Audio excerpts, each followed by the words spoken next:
Recently, a couple of dear friends visited us, bringing with them their 6-year-old twins, Sarah and Benjamin. These are some of the loveliest children you could meet, not just in appearance, but in their behavior. They are the kinds of kids you can see in Norman Rockwell paintings, but less and less in the real world. Now, Sarah and Benjamin are going off to public school, and it is painful to imagine what they might be like a year from now.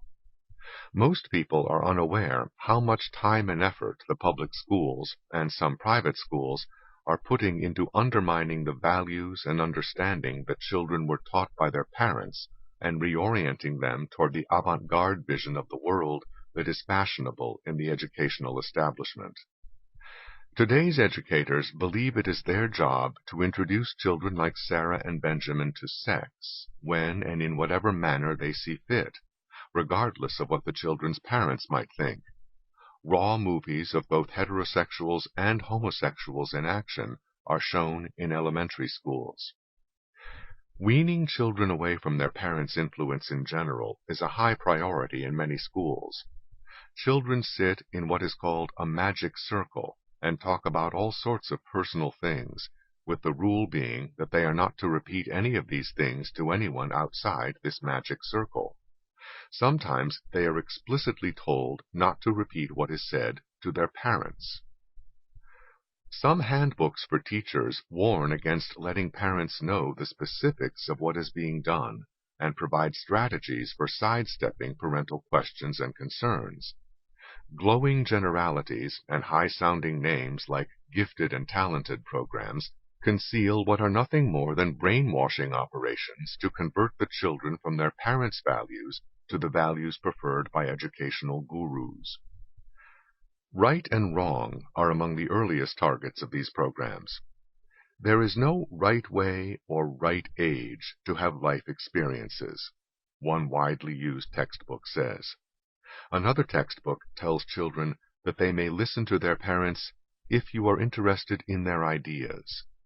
But if there is a difference of opinion, parent and child alike should see the other's point of view as different, not wrong. Sarah and Benjamin are only 6 years old and are going into the 1st grade. Will any of this apply to them? Yes. There is a textbook designed for children ranging from preschool to the 3rd grade, which tells children about their rights and about asserting those rights to parents. Whenever things happen you don't like, you have the right to be angry without being afraid of being punished, it says. In other words, don't take any guff off Mommy and Daddy. Who are they? As another textbook says, parents are just ordinary people with faults and weaknesses and insecurities and problems, just like everyone else. In many of the textbooks, movies, and other material used in schools, parents are depicted as old-fashioned people who are out of touch and full of hang-ups. What these smug underminers of parents fail to understand is that the relationship of a child to his or her parents is the most extraordinary relationship anyone is likely to have with another human being. No one else is likely to sacrifice so much for another person's well-being.